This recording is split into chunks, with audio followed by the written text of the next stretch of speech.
Computer hardware and software can come in 32 or 64-bit versions. The difference between a 32-bit and a 64-bit is the way that it handles memory.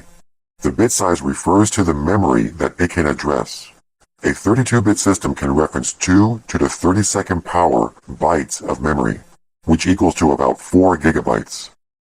However, a 64-bit system can reference 2 to the 64th power bytes of memory, which equals to about 16 exabytes, which is 4 billion times more memory than a 32-bit.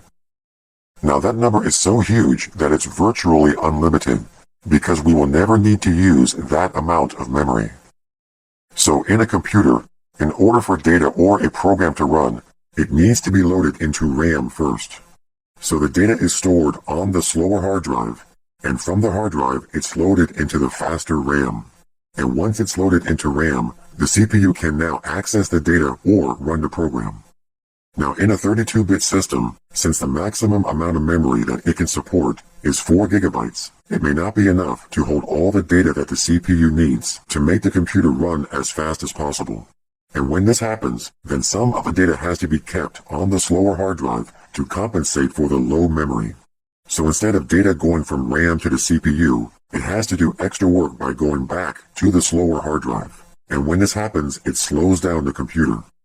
But in a 64-bit system, it's able to store a lot more memory than 4 gigabytes, which means that more data can be stored into the faster RAM than on a slower hard drive. And because it can store more data into RAM, the computer is able to run a lot faster. So in a nutshell, this is why a 64-bit system is faster than a 32-bit system.